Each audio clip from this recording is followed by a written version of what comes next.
All right, so welcome to episode 11 of Talk That Talk with Fallon and DLab. We had a bit of a hiatus, took the week off for Labor Day last week, but we're back to bring back some great topics and have a great discussion this week.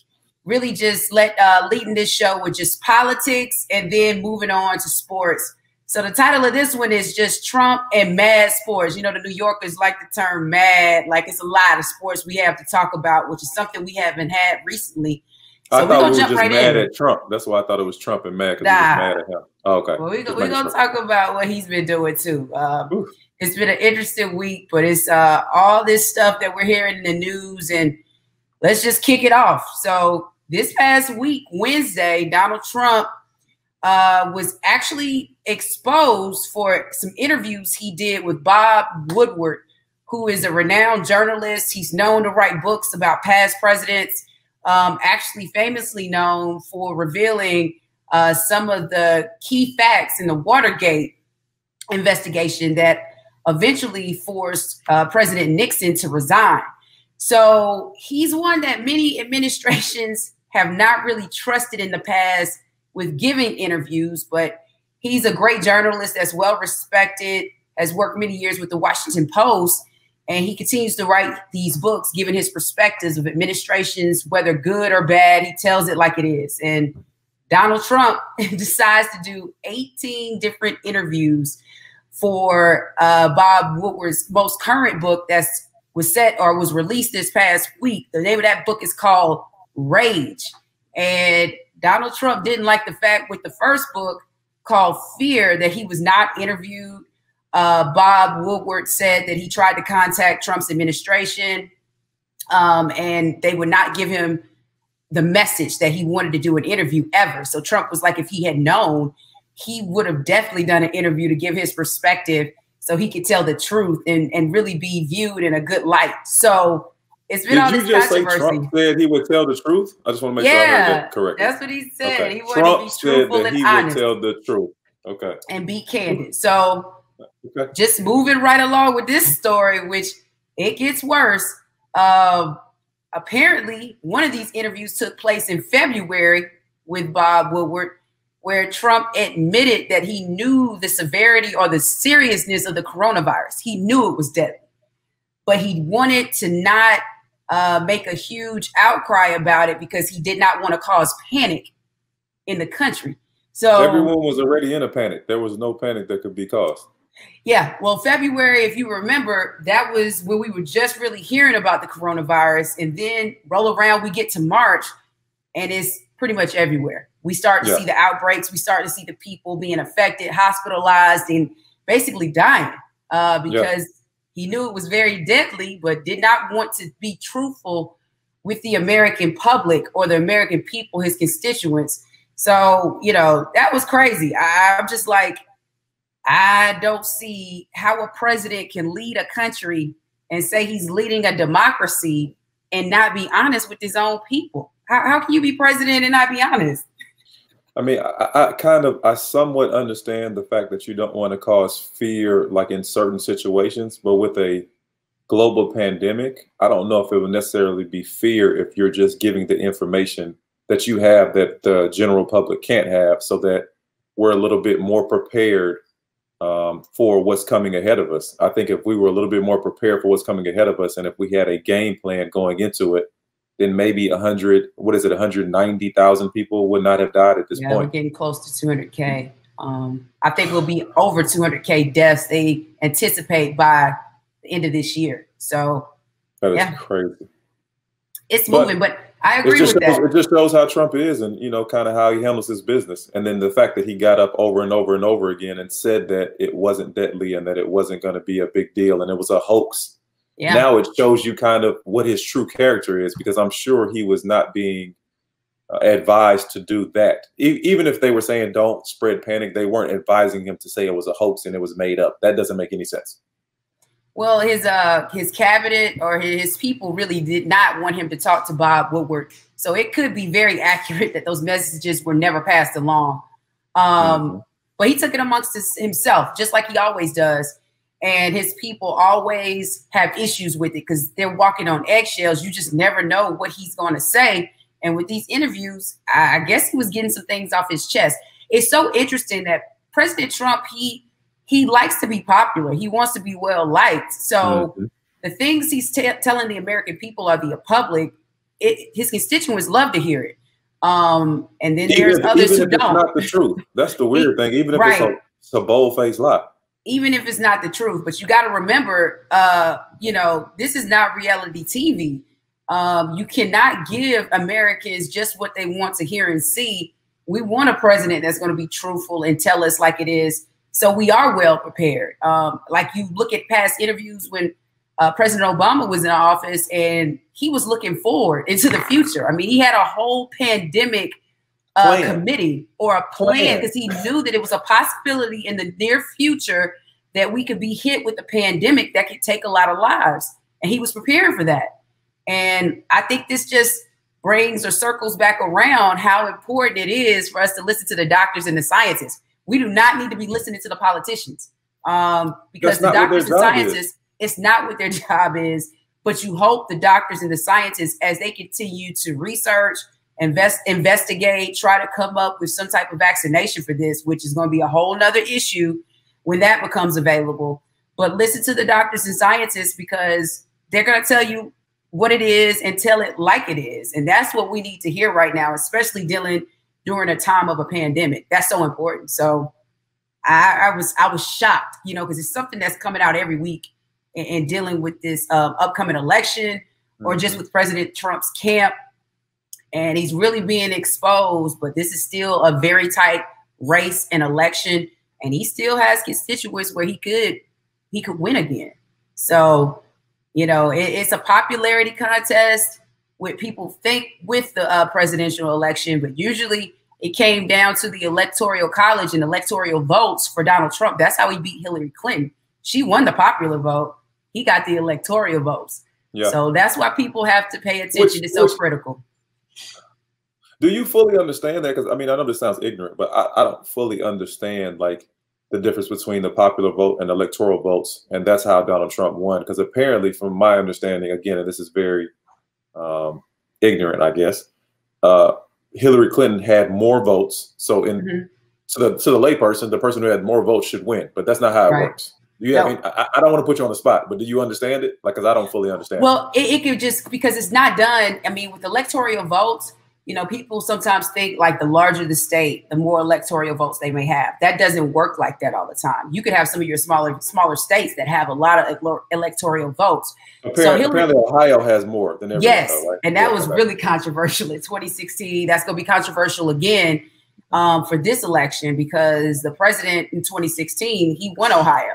So, and that's usually in the past, you've seen a lot of Democratic nominees win the state of Ohio. So that was really surprising when Hillary did not. Or Hillary Clinton did not. But it's so critical. The popular vote, people were voting, and it's the stuff I think that we were seeing as the public with the polls that news outlets give us. We're thinking she's in the lead. Well, it was very close, but we don't see the numbers really until election night about those electoral votes. When you see that huge graphic with the United States, and then they go state by state by telling you each electoral vote that's in that state, and then you're just seeing Donald Trump may have not won as many states, but the electoral votes he had them. So it's critical, and we all need to. That's not being ignorant. It's just about trying to just get better understanding. This stuff is complicated, and just when we prepare for these podcasts, we have to read, research, and get a better understanding of how this works because this is an important election. So we need to be informed. We need to read, and we have questions like that. Hey, just Google it. Google will tell you, and you can figure it out. So. Hey, it's going to be important. It's going to be crazy, but just another Trump situation where he's being caught in lies. And it seems like it's a weekly thing that they catch him in some type of lie that he's telling the American public. The crazy thing is you can hear the audio recordings as well. They were playing it on the radio. So, he's blatantly saying one thing to Bob Woodward behind closed doors, which still, to me, the whole thing is confusing why he would tell on himself. But it just shows he's not very smart. But then he's saying something totally different to the American public. And not only did he say different stuff to the American public, the way he handled the situation was as if it was a hoax. Because if you knew that it was serious, then you should have handled it differently, regardless of what you were saying or not saying. We should have been putting a plan in place to protect the American people, and he didn't do that either. Right. So the whole thing is just strange. But let's try to transition to something a little bit more positive, even though it had its negative undertone as well. The NFL season opener was with the Chiefs and the Texans. So it was a great game. The Chiefs won 34-20. Patrick Mahomes, as you like to call him, Patrick Mahomes, boy, played extremely well, like he always does. He did. The small running back, Edwards-Helaire from LSU, rookie, played out of his mind. And if he's going to have a year like that, if they're going to have a running attack and a passing attack, then they're going to be pretty good. So the Texans, they did as well as they could do, but they lost Hopkins. A lot of people think Watson is by himself, even though he got his bag. He got his big bag. Both him and Mahomes got a big bag. Got that money. What I thought was the negative undertone was they tried to do something really positive, meaning both teams, and I think they were led by both quarterbacks who are now the highest paid players in the NFL history. 2 black guys, by the way, quarterbacks. So very interesting fact in itself. But they, held arms. Both teams, those 2 guys were in the center, kind of like as the captains or the leads of their team, as they kind of showed some unity and solidarity amongst players, coaches, and everything. But while they were doing this, they were booed by the Kansas City Chiefs faithful fans, which is sad. I don't want to say shocking, because what we've seen from the world time and time again is that there's a very serious racist undertone in our society. And I think that the Trump administration, and people will say that I'm biased, but the Trump administration has given them the power and the freedom to be overtly racist, standing up, holding arms, showing a sign of solidarity and trying to show that, we need to be unified and be together. That's kind of like symbolic to what we would like for the whole country to be. And they were booed by the crowd, like loudly by the crowd. And TJ Watt, it was good. TJ Watt, who's a white player, is a very good player, was very outspoken as how he was surprised and disappointed in the crowd. I'm not sure if Mahomes has said anything publicly about it since the post game, but you could see a look on his face of confusion and frustration and anger. So can you just kind of give your thoughts on, when I don't know if you watched it live, but if you watched it live or if you heard it, kind of, did you expect that? And what were your thoughts when you heard about it? Well, I did see it live. And watching it, it was kind of confusing because in the beginning, the Texans, they stayed in the locker room. We talked about this a previous episode, but for the first week of NFL games, they're playing the Black National Anthem, Lift Every Voice and Sing. So they started with that, and then they actually played the national anthem following that. But the Texans made the decision to stay in the locker room during the anthems. Okay, which, we had Rudy Giuliani. I saw something, him speaking out, saying that was totally disrespectful. And I'm like, I guess when can you just be respectful when you're just really trying to show and bring attention to social injustice? It's not being disrespectful to the military, and veterans have said they understand it. But then the Texans come out, join arms, like you just said. Mahomes and Watson were front and center, locking arms, and it took a minute. So it was some speculation because it was J.J. Watt who basically said he was just shocked and appalled about the boos. But I think watching it, when the Texans were running out, some people were saying like they were thinking that the 17,000 fans that were in the stands may have been booing the Texans because it was players really locking arms. But then it was perceived like when they're deciding to take a moment of silence for social injustice and to show solidarity as a league, that they were being booed for it. So it's really some mixed signals. I think of how you can view it, but during that time, when you're hearing that these teams are about to lock arms and have a moment of silence for police brutality and systematic racism in this country, then you shouldn't be booing. I don't care if the team's coming out. It could be, what are some of the biggest rivalries you got in the Cowboys?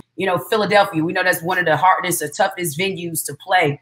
And that's just not the time and place, especially during this climate. So I felt it was disrespectful, but it's not surprising because it's stuff that we've seen from the NFL since all of this has been getting attention. And it's so many people now that are boycotting the NFL for these same reasons, that we understand that these teams have white owners that are in the majority and have told players, like, you will be fired, you will be suspended if you take a knee. And we've talked about the turnaround that the NFL is trying to do. Roger Goodell finally jumping on board, and no apology to my knowledge has ever been issued to Colin Kaepernick for his stance. But I think it was this past week they decided to put him back on Madden 21 as an option or a player that you could pick. But it's really I wonder if he get paid for that. You think he gets paid for that? That's a good question. I don't even know. So many players with their likeness, maybe some of the bigger names, but you know, I can say this: Colin Kaepernick has been very smart in just some of the decisions he's made, you know, to bring attention to the movement and what he represents. But at the same time, he's not hurting for money either, you know, between the Nike gave him a big contract. Nike gave him a big contract and, you know, put out a shoe with his face on it. So it's he's just not playing. He lost his livelihood, something he loved doing. So that's what is just really shameful, just because he took a stance on something that's so important. But yeah, the NFL, just disappointing again. When you see the likes of other sports, the boycott we talked about for episode 10 that the NBA did, the Milwaukee Bucks, because of Jacob Blake and bringing attention to that shooting, you just see two different leagues. And WNBA as well. WNBA, right. It's really just the NFL, all of them. To be honest. NHL, I mean, even hockey. Yeah. We talked about this. Yeah. So it's like, you know, pro tennis players, Naomi Osaka, who's playing right now. We'll talk about her a little later, but the NFL is just, they're trying to, the players are trying to take more of a stand, but it's still a lot of hurdles they're going to have to cross in order to be really heard. So, because I really think if that happened in the NBA and they were locking arms and got booed, I think those players would have left the court. No game would have been played. But the NFL, they still, those players are still out there playing these games. Business as usual. Business as usual. Yeah. So I thought that was interesting to start off, but this is the kickoff weekend for NFL season. So a bunch of games will be played tomorrow. NBC ratings, they were down for that game. They said it was a 10-year low in viewership. I think it was down 16.1% from a year ago when you had the Green Bay Packers and the Chicago Bears play the season opener. So you can see that may be a sign of a bit of a protest against the NFL. We'll have to continue to watch. NBC's hoping to have better viewership for their Sunday night game. I think the Cowboys play Sunday night. So that's going to be another big game. And just to see if they'll have more viewership. Their fans are going to watch, if nothing else. They are. They are. America's team. Cowboys versus the Rams. So that's going to be a big game Sunday night. So we'll just have to watch that story and see what happens next. But NBA playoffs, baby, we're back. You know, they had a boycott last episode, decided to come back and play. And, you know, they sat with the owners or talked to owners, you know, talked to the commissioner, players, and made the decision to come back. But they wanted to make sure the NBA was kicking off some of their initiatives. One of them particularly just bringing attention to civic platforms or just really civic issues and trying to address voting and whatever else. But you kind of see the commercials sometimes when they take breaks, which I think has been really interesting and good to see. They seem like infomercials. Like it's a lot of infomercials. It is weird because I was like, what I'm seeing, but it does seem like an infomercial, which it's information that needs to be passed along. So that's so important. But it's been some good games, especially in this second round. We're seeing right now in the Eastern and Western Conference semifinals. So we already know the stage is set for the Eastern Conference finals. We're going to have Miami, who beat the #1 seed Milwaukee Bucks 4-1. They closed out that series, I believe, last weekend. Yeah, it was shocking. Nobody would have picked them at the beginning of the season. But Jimmy Butler's a bad boy, man. He is, but it's a good team. They got a good balance of young they play well players. Together. They play well. They're well coached. So it's impressive. They're good. They're going to be a tough out for anybody. And the Celtics were able to close out a Game 7 against the Raptors last night. So I was watching that game. It was a great game to watch. You got to tip your hat off to Toronto, losing Kawhi Leonard and still almost getting back to the finals. If Siakam would have just played okay, they would have won the series. They would have won that series. He was awful the whole series. I saw a reporter ask him a question like something, how do you feel that this was your fault or something that I was like, dang. And they just show his face like, yeah, I mean, he didn't really say anything. You know, you can probably feel his pain. When you get paid over $100 million, like that's the kind of you got to be that man. Yeah, you got to be that man. Yeah. So, you know, that was a great series, but the Celtics were able to prevail. And then the Clippers, who we thought were going to close it out last night against Denver, lost, and now it's going game 6. Denver, that's a tough out. They're going to play to the end. They can score. They can score. They can score. And you see the likes of Murray, his struggle since that last series against Utah, but he got his rhythm back a little bit. Joker, oh my God. Is a problem, man. He is the best offensive center in the game. He's slow, great passing center. He can score from everywhere. He hit like 2 critical threes in that 4th. Maybe it was 3. He was knocking them down, but he's impressive. And tonight we got the Lakers trying to close it out against Houston to see if they could get the W. But, you know, it's been some great basketball going on. These playoffs have been awesome. So, you know, what are some of your thoughts about what you've seen so far, especially with the viewership and how well the bubble has really panned out since the NBA started back? Well, I mean, obviously they spent a ton of money for the bubble, but they've executed a very good plan. And I think the basketball has slowly gotten better and better and better. It started out really sloppy, which was expected because the guys sat out so long. Knock on wood, there have not been a lot of injuries. So the guys were prepared. They gave them enough time to prepare their bodies to come out and perform and play at a high level. Playoffs have been very good. Spoelstra does not get enough credit. I think he's one of the best coaches in the NBA. He does not get enough credit for the championships that they won in Miami, even though he obviously had great players and great talent. I think for a young coach to take on that team with those great players and those large egos, that he must have done a very good job with them. And he's shown now that with lesser players that he can coach and get his team. To get that team to the Eastern Conference Finals is a major, major accomplishment. Right. One superstar in Jimmy Butler, who everybody wouldn't even agree is a superstar. I think he's a superstar. Right. I think he's really They thought he was a number 2 guy. Some people think he's a number 3 guy. So, you know, but you got a very good team, and even some young players, the development for those young players and the confidence that those guys play with. And then they threw Iguodala in there for some experience at the end. You know, the roster's been well constructed. As you know, Pat Riley always does a great job. Very disappointed in the Bucks. I love Giannis. I love Greek Freak. They actually played better without him, which I don't know how I feel about that. And it'll be interesting to see what he does from here. If he's going to stay with Milwaukee, will he try to go to a bigger market? He's always said that he loved Milwaukee. He'll be there. But now it's time to sign on the dotted line, and it'll be interesting to see what he does. Yeah, I just heard a rumor that he unfollowed all of his Bucks teammates and the official Bucks Instagram, except the only player he follows is his brother. That's not that's good. The only team.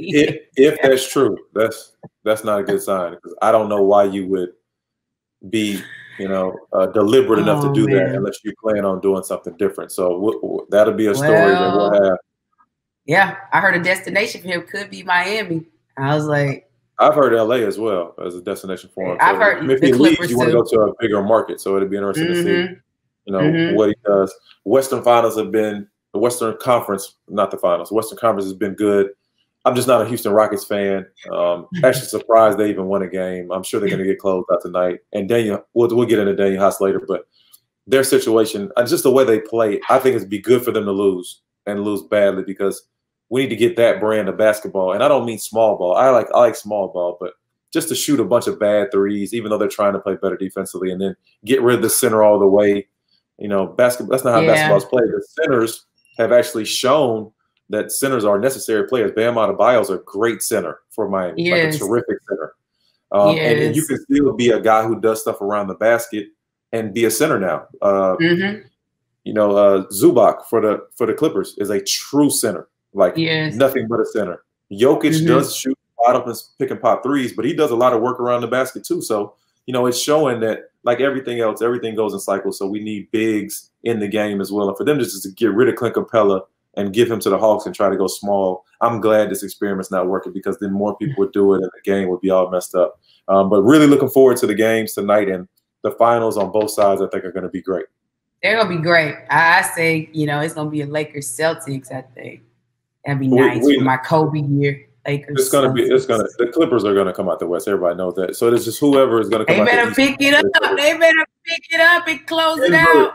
Denver is much better than Houston. Much better. We both know that. So let's go into the good, the bad, the ugly in sports. Good.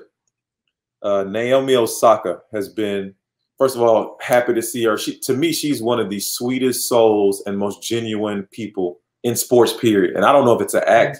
If it's an act, she's tricked me because she just seems so humbled, so honest, and like, you know, forthright and forthcoming with everything that she says. And, you know, she's not like caught up in the whole thing, you know, like I'm better than everybody, I'm bigger than everybody. She always seems like so appreciative when she talks to people.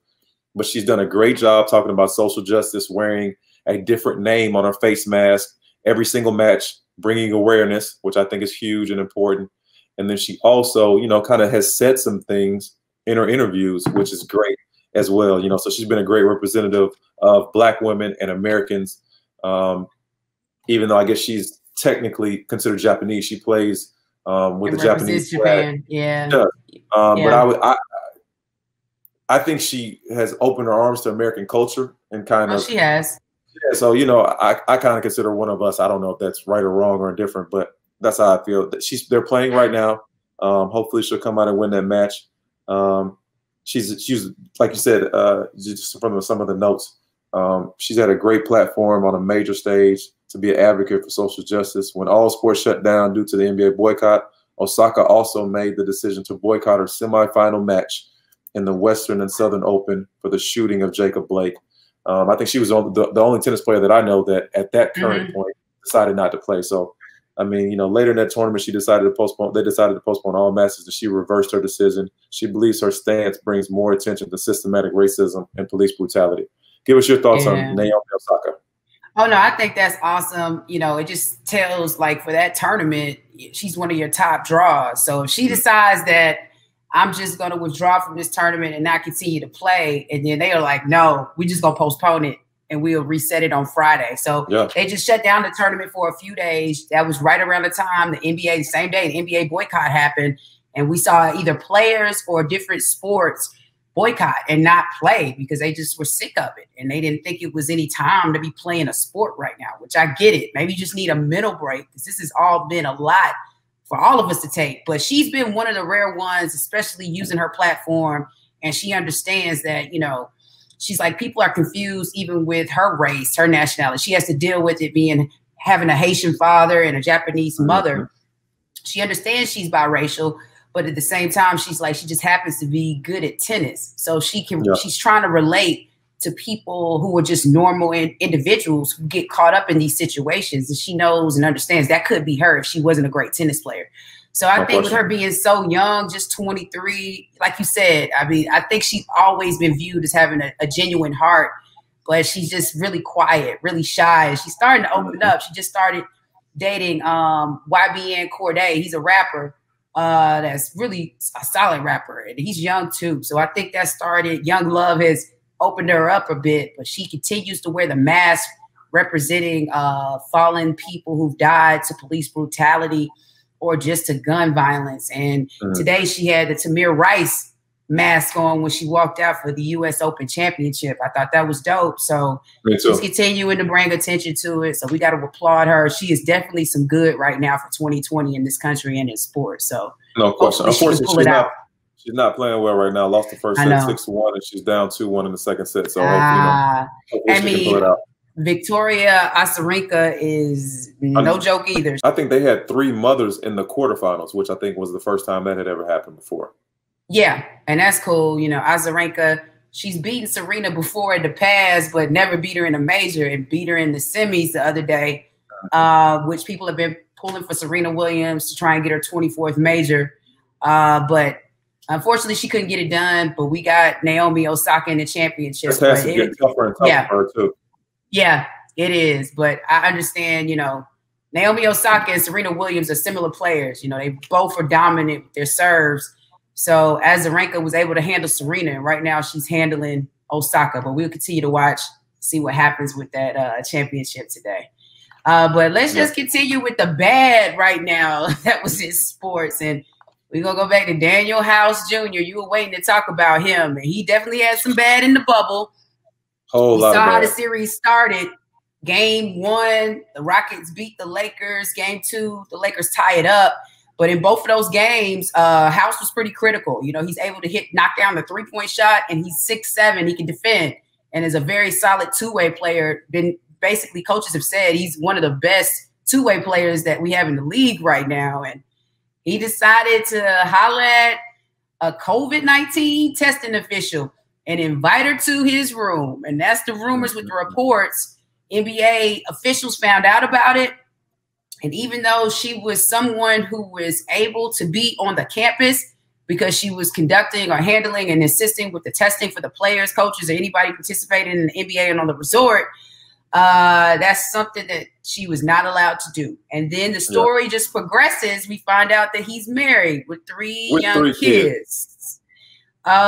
He denied it, of course, never outright said that it was him or he did anything wrong, but officially, I believe yesterday, the NBA decided to send him home. He has left the bubble, and he had not played the last 2 games with the Houston Rockets. And you see they're down 3-1 with the Lakers trying to close out tonight. So just crazy. You know, you think about this is your team. This is an opportunity for you to make it to the Western Conference Finals, something that the Houston Rockets have not been able to do or to get past certain teams to do so, to make it to the finals. And he was critical, averaging about 11.4 points, 5.8 rebounds, and shooting about 36% from the field, from the three-point line. So it's like you do this and you put your team or the playoffs on the line just to get you a little something. I mean, come on, Daniel. What's your thoughts about that? I mean, come on. We knew this was going to happen. Men in that bubble, not having their loved ones, and I understand why his family was probably not there. They have 3 young kids. So, you know, why would you put them in that situation if you didn't have to? But come on. Shoo. That's a big story right there. What did you think about that one? I mean, I thought it was going to happen, but I thought it was going to happen earlier. Like, I didn't think it would happen once you got to the playoffs this deep. I thought everybody at this point would be locked in and focused.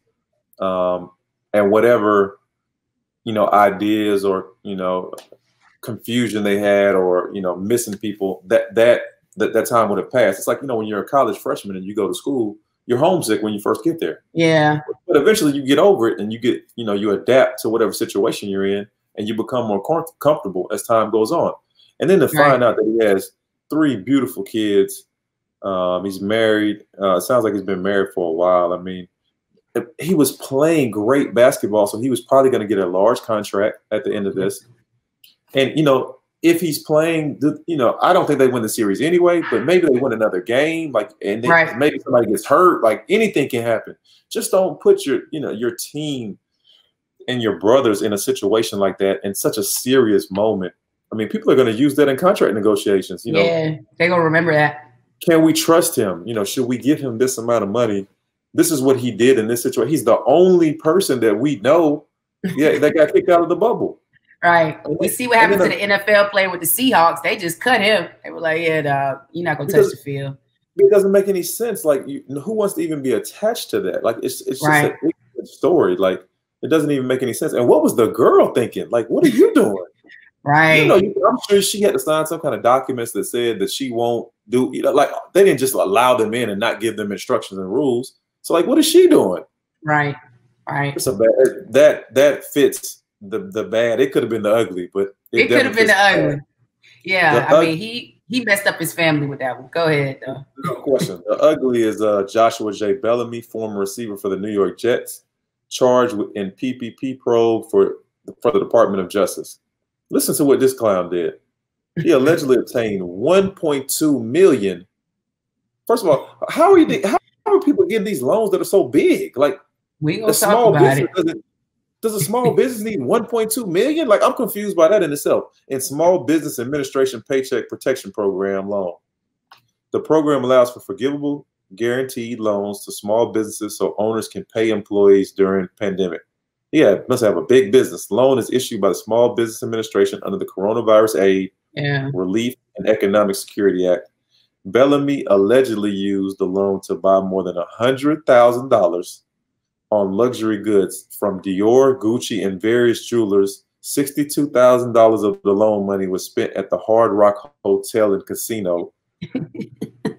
He signed a $5 million deal with the Jets in 2019 and was cut by the Jets September 8, 2020. He just ruined his life. Like, what is he doing? He did. I mean, we've been talking about this. The feds have been watching these NFL players. Before, a few months ago, I think right before the pandemic, it was a raid on players who the NFL had a program for players who have retired and they've had injuries where they could get money for medical equipment for themselves and their spouses. And they were running rampant and spending up that money and lying about equipment that they were purchasing and getting money for it. And then now with these PPP loans, the Paycheck Protection Program that basically President Trump or the administration or, Congress started to protect small business owners. So, during the time where you couldn't pay your employees because everything was shut down, they gave this loan and you get a huge loan forgiveness so you can pay your employees and hopefully keep your business going. Now, I don't know the specifics of his business, but he claimed he had employees like his cousins, other relatives, friends that I don't think was true. He's not the only one, but he's just a big name that was participating in this scam. And he gets on the hook for getting this loan and not paying his employees for what they can see, but basically spending it and using it on a lavish shopping spree and then going to the casino to gamble. So, I mean, we shout out these small Black businesses every week, but this is a no-no, and this is a lesson that's going to have to be learned. As generous as we think, or some people think the government's being right now and giving these loans, which is just necessary because businesses need it to thrive or continue to survive, you can't take advantage of the money that the feds give you, because if they giving you some free money or some money that you don't have a low interest rate to pay back the loan or whatever the case may be, you're going to get a good loan forgiveness. They find out you're not spending it how it's supposed to be spent. The Department of Justice is going to come down on you. So this is unfortunate for Joshua Bellamy. He was injured. That could be a reason. Got this contract, or he was placed, I think, on the IR for the Jets back in May, and was looking like he probably wasn't going to play this season. But when this story broke, the Jets just said, okay, we're just going to release you. We don't need you. So, yeah, this is unfortunate for this kid, but hopefully he can work something out, because you don't ever want to mess with the feds. That's something I've always known as a defense attorney. The feds watching, they usually have a good case, and they're going to get you. So this was a crazy story. But this is a terrible story. Hopefully they're wrong, but I'm pretty sure they're not wrong. I don't think they made this big a mistake. Yeah, because it was a total of like $24 million that was requested, but I think only $17 million had been paid out to him and other individuals involved. But that's a lot of money. It took $17 million before the feds caught it, but they caught it. So, yeah, that's going to be an interesting one. But we go continue to trend DLab like we do every week and shout out a Black business. And this week, the Black business we're going to be shouting out is D&S Truck Repair. They're a truck repair service that services tractor trailers and diesel trucks. And the owner of this business, her name is Danielle McCrae. She is a professional basketball player, played for the University of Kansas, was drafted in the WNBA back in 2010 as the 7th pick. And is still playing overseas right now, but is understanding as she transitions and finishes her professional career, she wants some outside businesses that she can grow, and she's been doing well with this trucking business. So go check out this Black female who's an entrepreneur, really providing a great service to the metro Atlanta area. And if you want to see what she's doing and what her business is doing, you can simply go to their IG handle, which is DNS_truck_repair. And the website is dnstruckrepair.com. So go check out Danielle McCrae and check out DNS Truck Repair. See what they're doing. If you got a tractor trailer or a truck, that's the place where you need to get it serviced. So that's the shout out this week. So what you think about this one, DLab? This is our first week back. Before we close the show, I did want to give just say a few words about 9/11. We had 9/11 yesterday. That's always a historic moment in this country's history. Probably one of the most devastating moments that we've witnessed in our lifetime in American history, especially on American soil. But we always want to honor the lives that were lost. And that is a day that we'll never forget. So wanted to at least say something about 9/11 and that day in 2001 that we'll always remember. The crazy thing is that my daughters are 14, 12, and 9. So, you know, obviously the day is so impactful to us. The date is so impactful to us. I can actually remember exactly where I was, you know, watching it happening. And almost, it seemed so surreal. It seemed like a movie, like planes were flying in the buildings. I mean, it was something that, unfortunately, I never got to forget. But my kids had to ask me, like, they don't even know what it was. They were like, what's the big deal about 9/11? Which is amazing that it's a whole generation of people that their 9/11 isn't going to be 2020. It's going to be the pandemic. This is the most impactful and most, you know, negative thing that's happened in their lifetime. So they'll never forget this moment. You know, this obviously is a longer period of time, unfortunately. But this will be their 9/11. I don't think anything can ever surpass 9/11 for us, even though 2020 has given a run for its money, to be honest. It is. It is. But God bless those souls that, for sure. God bless those souls that passed away. A very sad day, and our hearts and prayers are out with anyone who lost anyone, you know, that on that unfortunate day. Right. So we're gonna close this one out. This was episode 11 of Talk That Talk with Fallon and DLab. Again, we appreciate anybody who's subscribing to our platforms: Apple Podcasts, Google Podcasts, Spotify, and YouTube. So subscribe, continue to support us. We have 11 episodes that we will have up. So if you haven't seen or heard any of the previous episodes, go check us out, because we've had some good discussions and we're just continuing the trend. So catch you next week. Stay tuned.